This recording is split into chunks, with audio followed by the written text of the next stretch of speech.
Mga abay, pag-usapan natin ang nangyari sa isang magsasaka na nanalo ng kalabaw sa parapol ng Department of Agriculture at kalaunan ay binawi ni Kapitana. Anyari! Panoorin po natin. Ma'am, magandang hapon. Magandang hapon po, Sir. Ganda po Percy. po, sir. Sir, yung kalabaw na yon ay binigay sa inyo ng DA. Opo, pinadaan po ng raffle po sa asosasyon po. Ilan po bang aniraffle na kalabaw? Isa lang po, nung una marami yung diretso lang agad ibinigay sa asosasyon. Yung sa akin lang po isang dinaan po ng raffle. Pinarap. Ito po yung Kapitana sa aktual na pagbawi ng kalabaw. Kabunot yan ay wala namang farm, pero siya ay napili sa raffle. Swerte siya, parang ganon. Opo. At may pakanap po nito, DA o si chairman? Si Kapitan po ang nag-ano niyan. Wala, hindi naman po kasali si diyan, Kapitan. Dahil hindi po siya Sino member po sa yung asosasyon ninyo? Yung asosasyon sa dinaan yan sa Lapero Communal Farmers Association po yung yung kalabaw po. So kung nung nanalo po kayo sa raffle, meron pong binigay sa inyo certificate, dokumento na katunayan yung kalabaw ay pag-aari nyo na at napanalunan nyo sa raffle, may mga ganon. At ito'y Wala galing sa po. DA. Kasabutan lang po. Usapan ng O, verbal. usapan lang po sa membro po. Okay. Nung kinukuha po ni Ito po ang actual video sa pagkuha sa kalabaw. Sinasabi ni Kapitana, kaya daw binawi ay hindi nila binoto ang kandidato ni Kapitana. Hala! Putol po. kahit na presidente raw, Opo. sinabi niya yon. Opo. Kasi Hindi siya siya po. takot kay PBBM. O siya po ang hari daw sa barangay. Siya ang hari ng barangay. Opo. Baka naman siya dagdag nyo lang yan, sir. Meron po sa Sa record nahuli, po, sir. sa Record. video record po namin, sir. Ito Hari siya, sir. napapanga yung asawa ko eh. Sinabi. Buntis pa po ako nung nagkuha ko ng video sa kanya. So, kaya niya kinuha.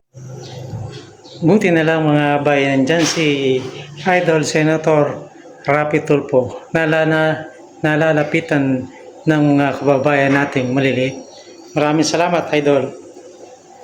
Yung kalabaw, para magkaliwanagan tayo rito, ay sapagkat hindi nyo siya binoto. Hindi po binoto Yung kandidato na po. dinapigan niya. Pero anong karapatan niya para kunin yung kalabaw? Hindi naman siya ang nagparapol. Wala naman po siyang karapatan na kunin yung karabaw po. Kaya nga po, so, nagsumbong po kayo dun sa asosasyon kasi doon ang galing yung kalabaw. Oh, nangdoon po ako sa sa asosasyon sa Sindangan po. Ano Tinanong po ko, sabi ng asosasyon? yung yung technician po sa DE po ng pinuntahan. Yung kalabaw po, original galing sa DA. Opo. Ibinigay sa Oh, asosasyon. ibinigay sa asosasyon Tapos po. yung asosasyon, pinaraffle. Oh, pinarapol po. Ilang pirasong kalabaw? Isa lang po. At ilan po kayong pangalan nilagay doon sa Tambiolo? Marami po kami. Mga ilan? May nakalistahan po doon, 380 po yung nakalagay. 380? Oh, 380 Kayo po maswerte na nabunot. Opo. Okay, meron po kayo sinasaka. Oh, meron po. So, nung sinabi niyo po doon sa asosasyon na kinuha ni chairman yung kalabaw, wala naman siyang kinalaman doon sa parapol, ano pong sabi ng asosasyon? Nang pumunta po ako sa technician sa DE, sabi ko po, bakit kinuha ni Kapitan ang kalabaw namin? Sabi niya, sunod-sunuran lang po kayo ni Kapitan kasi siya po ang hari sa barangay. Hari sa barangay? Opo. Mayor siya ng mayor. Sir. Sinabi ng taga-DA? Opo. Anong pangalan po, sir? Baby Awis po yung... Baby? Awis po ang apelido niya. Awis. Opo. Ng DA, sampung... Sindangan ano po. DE Sindangan po. Sindangan. Opo. Ano po doon si Baby Awis sa DA? Technician po yun sa amin nung kapalit ni Sir Amor po. Taga-meeting sa amin lang magbigay ng may ayuda, may bibigay na abono. Technician sa ganun. nagbibigay ng abono, ayuda. Opo, ganyan. Di ba? Yung binhi. Oo. Siya si Baby Awis. Sabi niya, wala kayo magagawa kasi Dapat ang hari ng sunod-sunuran barangay, na po, sunod-sunod na lang kayo kasi ang hari ng barangay, Oo. si Chairwoman Marivic Ataka. Opo. Kaya nung pumunta kayo kay Chairman Marivic, sabi ni Chairman Marivic, magsumbong kayo kay Presidente, wala akong pakialam. Opo. Sabi niya. Yan po sabi niya. Pakuhaan sabi pa niya, sir, kuha kayo ng abogado. Gusto niyo pa-ombudsman ako. Sinabihan niya kami. Sinabi pa. Opo. Pwede kayong kumuha ng abogado. Ombudsman niyo ako. Oo. Dapat niya po nasabi yun. Hindi ko po alam. Siguro alam na niya na wala kaming kakayanang, wala kaming pira, wala kaming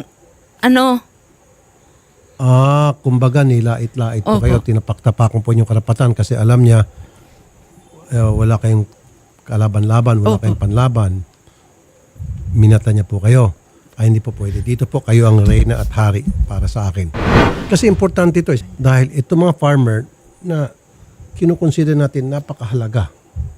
Sila nagpapakain sa atin. Ito yung mga mahirap natin kababayan na walang boses sa lipunan, pinagsasamantalahan ng mga nakaupo sa pamahalaan. Tulad nito, Chairman. Na sa halip na tulungan niya sila, bigyan sila ng boses dahil sila yung mga hinalal, yung pamanang api sa kanila. Minatamata pa, nilait-lait pa. Hindi ako papayag dito. Magandang hapon po, Mr. Campomanes. Magandang hapon po, Senator Tulfo. Mr. Campomanes, Director, kayo po ba'y takot kay Chairwoman Marivic Ataca? Hindi ko po siya kilala, sir. Meron daw po kasing pinaraffle na kalabaw ang DA.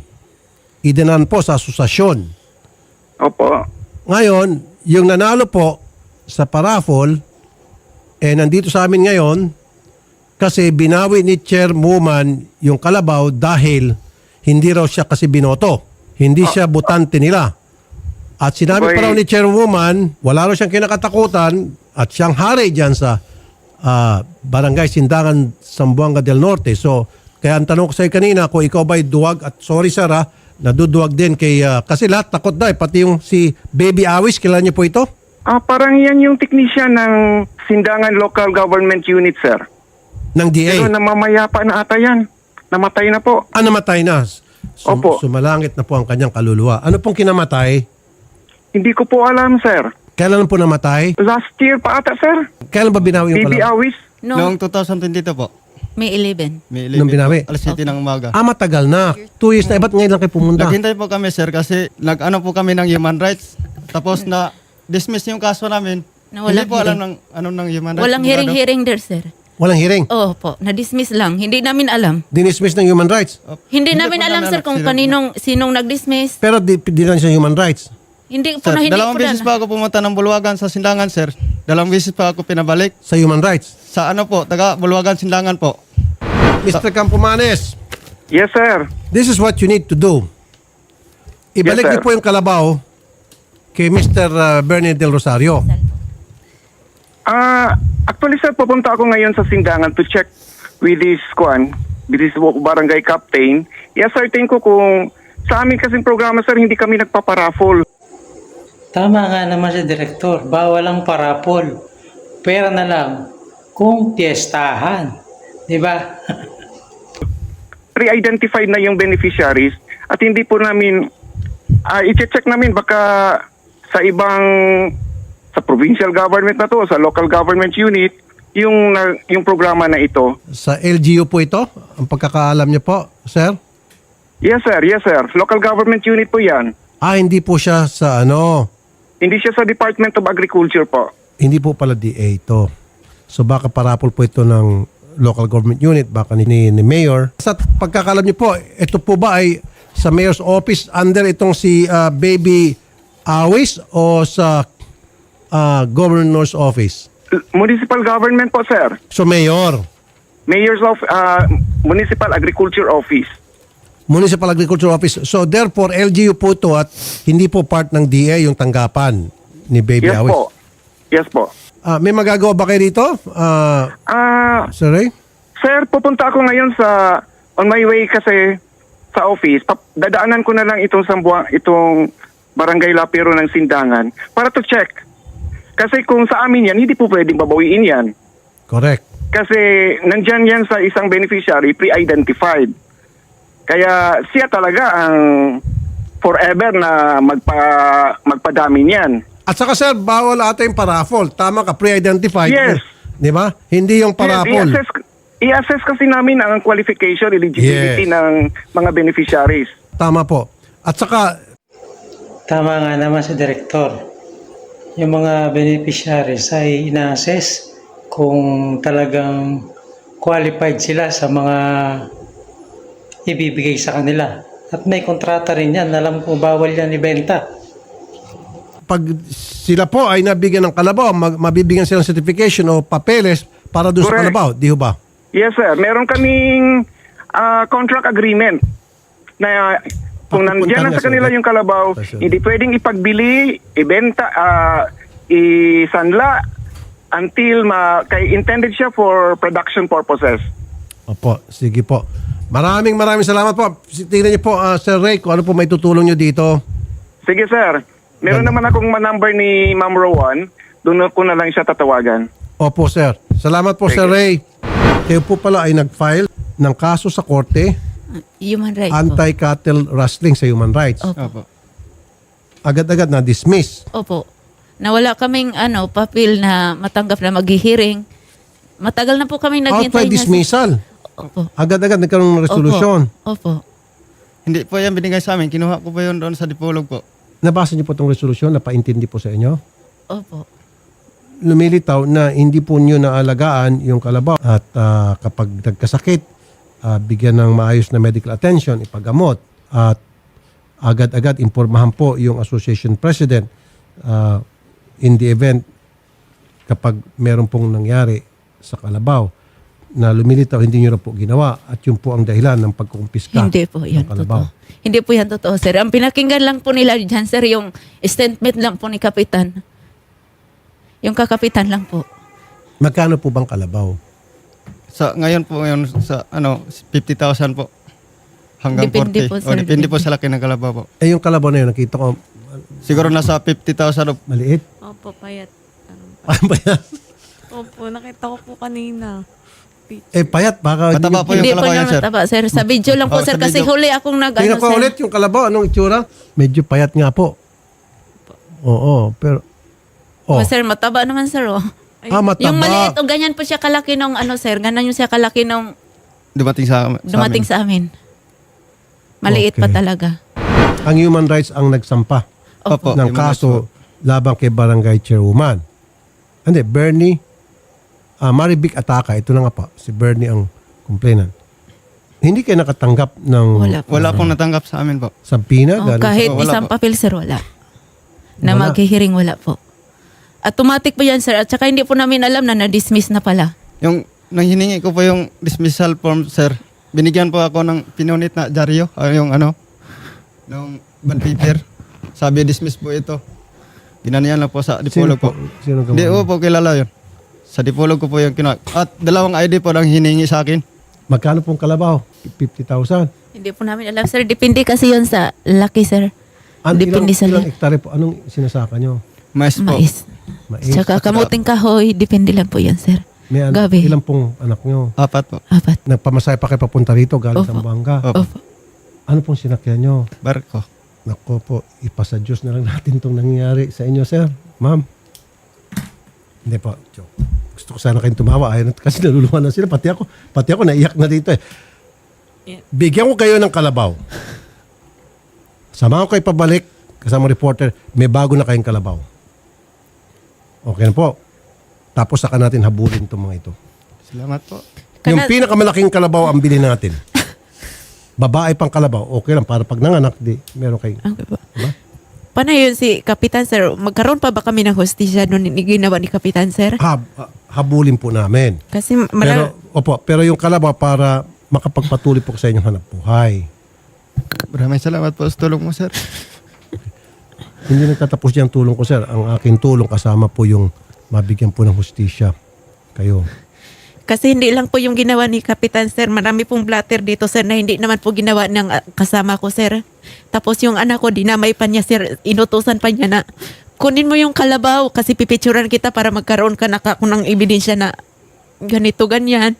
Attorney Digia, magandang hapon, ma'am. Magandang hapon po, Sen Tulfo at sa ating mga tagapakinig. Hindi ko alam kung gaano katotoo po itong sumbong sa amin ngayon, itong mag-asawang Bernie and Marilyn. Sila po ay nagsampa ng kaso laban sa isang barangay chairwoman na ninakaw, hinila yung kanilang kalabaw to the human rights sa kanilang lugar sa Zamboanga del Norte. Ni si Hay, ni si Hoy, wala man lang sinatanggap na dokumento galing sa korte kung ano nangyari sa kanilang kaso isinampa. And then all of a sudden, nung pumunta po sila sa korte, sinabihan sila dismiss na ang kaso. Opo. Sen, tutulong po ang ating regional office sa mag-asawang Bernie at Marilyn at titignan po natin ito pong kanilang reklamo. Na-dismiss po ang kaso. Opo. tatanungin po muna natin si Chairwoman kung ano po yung basihan niya ng paghila po ng kalabaw, ano po. Tapos, titignan po natin kung may remedyo pa po sa korte. Kung meron pa po bang paraan para maapila pa po yung kaso. Opo. Ito rin po ang gusto ko i-request sa inyo, attorney. Yes po. Parusahan nyo po itong tao nyo dyan sa Zamboanga del Norte na nagpadalos-dalos at naging pabaya po sa kanyang tungkulin. Opo. Pwede yes, ba? Sen. Tignan Opo. po natin yan. Next week po, Thursday, I'll be here. Babalikan ko po kayo at gusto ko po malaman kung ano na po ang ginawa nyong disposisyon laban po doon sa tauhan nyo doon sa Zamboanga del Norte na sa halip na tulungan, kaawaan itong mga pobre, binaliwala po, attorney. Opo, Sen. Humingi po kami ng pasensya at nakakaasa po kayo na may update po ako sa inyo next week. Sige po. Salamat po, ma'am, attorney Jackie Digia, madam. Thank you po. Maraming salamat po, Sen. Thank you po. Yung pong hustisya, kukunin po natin. Salamat po. Kung kinakailangan, ipatatawag ko pa sa Senado itong si Chairwoman, Salamat po. itong yung boss ni Baby Awis. Opo. Siyempre may boss to. Opo. Kasi di ba may mga sistema silang parapol na bawal ito. Opo. Ito ba ay normal na gawain doon sa lugar nila? Kung normal na gawain, then this has to be stopped. That's why we have to pass a legislation na ipatigil na kung ito ay normal practice sa iba't mga probinsya, patigil na yung pagpaparapol-rapol ng mga kalabaw. Sir, nung pumunta rin kami din sa DILG nung pangyayari nito, sir, sabi lang din ng DILG na lahat kami sunod-sunuran lang dahil ang kapitan ang under custody kami lahat sa barangay. Nung pumunta kami sa DILG. Tapos sinabihan kami ng DILG, sir, na kung may reklamo kayo, doon kayo sa SB magreklamo at saka bago kayo pumunta doon, magkuha muna kayo ng abogado. Hindi na kami nagkuha ng abogado kasi pamasahe nga lang papuntang lungsod, sir. Hirap na kami, 300 yung pamasahe. Kaya may nagsabi kasi sa amin sa DILG kasi kapitan yung ano nyo, pumunta muna kayo ng DILG. Pumunta kami doon, yun lang din yung sabi ni kapitan. Under custody kami ni kapitan. Alam mo, ito yung sinasabi. Pinaikot-ikot kami, sir, papunta doon tapos tatakutin ko na abogado porkit wala kaming pira pang ano ng abogado. Sinasabihan nila kami na kuha kayo ng abogado para doon. O mag-file kayo ulit. Ito yung sinasabi ko, Marcia. Yung sabi ng isang activist, sikat na activist sa Amerika, the opposite of poverty is not wealth. The opposite of poverty is justice. Hustisya ang kailangan nila dahil sila ay mahirap lamang mailap sa kanilang hustisya. Tama po itong pinuntahan nyo. Pinapangako po sa inyo, Opo. makakamit nyo pong hustisya. Marami na po kami pinuntahan doon, sir. Kaso lang natatakot na po kami. Baka baliwalain lang na naman kayo tapos ilipat-lipat. Pasa-pasa na naman kami kung saan kami pupunta. Grabe itong ginawa sa inyo, injustice to. Kasi pinagsamantalahan kayo kasi alam na mahirap lang kayo. Mahigit 1 taon na po kami naghintay nito, sir, kasi akala namin may hustisya kami sa human right. Tapos pagpunta namin doon, wala na pala. Dismiss na pala. Na wala man lang kaming opinion. Kakapitan lang yung opinion na sinulat nila dyan. Mula sa barangay, sa DILG, Commission on Human Rights, inapis sila. Ito yung sinasabi ko na naman. Dumaan sila sa hustisya. Nagpunta sila sa Commission on Human Rights. Nagsampa ng kaso sa korte. Na-dismiss. Nilait sila ng barangay. Hindi sila pinansin ni Mayor. Maging yung DILG, binaliwala sila. And that's why they came to us. Dito po, ma'am, hustisya mga kamit nyo. Pakinggan natin ang sasabihin ni Attorney Garrett sa pangyayaring ito. Garrett, magandang hapon. Yes, magandang hapon po, Senator. Attorney Garrett, nakamonitor ba kayong lahat dyan sa Senate? Yes po, bibilang po kami ng kalabaw dito, Senator. Pinapanigurado po namin walang Okay. mababawi. Well, ang gusto ko, mahiring natin to. Patatawag natin yung Commission on Human Rights. Patawag natin yung mayor o yung Agriculture Department ng LGU ng Yes. Zamboanga del Norte. Patawag natin yung barangay chairwoman. Okay? Yari ka, Kapitana. Tatrabawin ka na ni Idol Tulpo. Please step down, Senator. Kasi napakalaki injustice ang ginawa dito sa dalawang pobre nating complainant. Pinaikot-ikot sila ng sistema. Kaya napunta na sila Yes, dito po, na masahib, sumakay ng barko para may ng tulong. Yun nga po, Senator. Ang ano po dito, Sen, is hindi siguro naalala ng mga barangay officials natin na nagbawi ng benefits nila ng kanilang natanggap, no, kung gaano ka-importante yung isang kalabaw para sa sa pamilya nila. So we can definitely hear this, Senator, because it's supposed to be already given to them. They have all the rights to it already. Kumbaga property na po talaga nila yan. Wala akong mahanap justifiable reason kung bakit po babawiin pa. Maasahan ko ba ito na the soonest na possible? We'll have it heard, Senator, and once it's referred, i-follow up ko po sa office mismo ng Senator na mababagsakan po nitong committee. I think it will kung be kailangan mag-follow up ako, akong kakatok mismo sa pinto nung kasama ko senador, kung sino man yung Yes. under yung DA para ma-hear ito. Yes po, Senator. Is We'll this make under sure sa po DA? Hindi sa DA inaaral kasi ko po, Ha? Ano po, Sen, sa... LGU Yes po. Baka nga po sa Blue Ribbon pa po ito mapunta because it's about government accountability na po, Senator. It's not a simple execution of the program lang na nangyari. Because technically, Senator, the program is already done and executed. Kumbaga, may beneficiary na po nakatanggap ng dapat ibigay. Tingnan mo kung Blue Ribbon ba ito, kung doon sa LGU. Kasi LGU may problema talaga eh. Yes po, baka sa local government committee, it's maybe in one of those committees that's handling a local government issue po, Senator. Kasi, kumbaga po, the DA has already done its job. May nabigyan na nakarapat-dapat. Ano ba Human Rights and Justice? Ito? Definitely, Sen, because it's almost tantamount to the government stealing property from a citizen po. Sige, doon sa Human Rights and Justice, doon natin i-refer at gusto ko by Monday may file ng resolution and then in less than a month, by hearing na natin to. Ako po ang bahal pa masahin ninyo papunta nito. Sige, salamat Tony Garrett. First things first, may kalabaw na po kayo. Yan, pinapangako ko po sa inyo. Salamat po. Ito yung masarap pag lumalapit ka kay Idol. Natulungan ka na, bumabalik pa sa iyo yung kung ano man yung nawala ka. Tapos, mabibigyan ka pa ng ustisya. Nice job. Sir. At uwi po muna kayo kasi yung hearing baka isang buwan pa po yung dahil kakausapin ko pa po yung committee chair ng magdidinig nitong kaso ninyo. Salamat In the po, meantime, gusto po aeroplano pa uwi. Nakasakay na ko kayo aeroplano. Hindi pa po, barako lang po. Okay ba sa inyo aeroplano? Okay na po. Sir, Okay lang po. sasamahan po kayo ng reporter namin papunta doon sa probinsya nyo. Sakay po kayo ng aeroplano. Salamat po. Ano gusto nyo, PAL o Cebu Pacific? May libre ka pang pamasahe at eroplano pa. Saan ka pa? Kahit ano lang po sir, nagbarko nga lang kami promo para lang makapunta rito. Saan kayo tumutuloy dito ngayon, ma'am?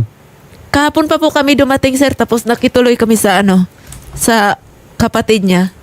Kwarto lang ni maliit. Nakisiksikan lang po kami. Kahapon pa po kami dumating ng alas 3. Alas 3? Opo. Tapos gusto sana namin pumunta dito kaso lang hilong-hilo kami sa sasakyan eh. Oh. Kaya nagpahinga muna kami ganina madaling araw kami nagpila dito. Oh, okay. Akin ang wallet ko. Bigyan ko kayo ng 10,000, tigli 5,000 kayo. Stay ko kayo sa hotel. At siguro po, mga Sunday, aeroplano po kayo pa uwi. Kasama na Maraming po yung salamat. pera, pambili po ng kalabaw. Ano Maraming Hay, si ate at si kuya. May pang hotel pa. Libre. salamat po sir. po? Bigyan natin ng 10,000. Ito sila. Para meron kayong panggastos-gastos dito. 1, 2, 3, 4, 5, 6, 7, 8, 9, 10. Pakiabot kila ma'am. Saka sir. Sige po. Salamat po sa tiwala. Sir, Maraming salamat po, sir. Okay. Eh, hindi na po namin alam kung saan kami lalapit eh. Wala na po kaming choice. Tama po itong ginawa nyo. Hindi ko kayo nagkamali at sisiguraduhin ko po hindi po masasayang inyo pong paglapit sa amin. Salamat po talaga sa tiwala. Maraming salamat po sir. Opo. Punta po kayo doon kay Odette para yung reporter po schedule na yung sasama sa inyo sa kayong pagbili ng kalabaw at of course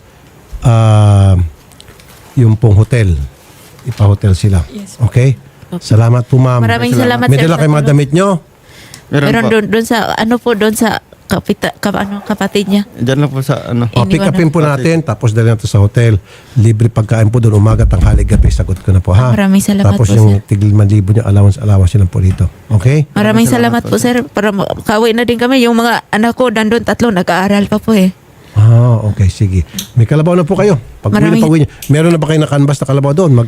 tawagan nyo na yung mga kaibigan nyo doon. Kung may nagbebenta ng kalabaw, bilhin na po natin. Okay? Anong gusto nyo, babae o lalaki na kalabaw? Babae, sir. O, di ba? Sabi ko kanina, para pag nanganak, Dadami, sir. doble, malagaan o pwede mabenta rin. Sige po, ma'am. Thank you. Maraming salamat, sir. Salamat po sa tiwala. Sir. Hapon.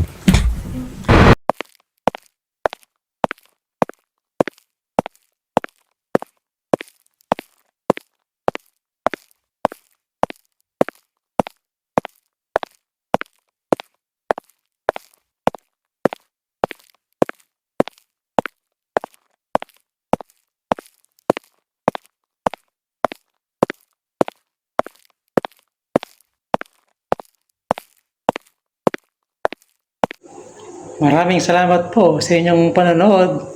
Bye-bye!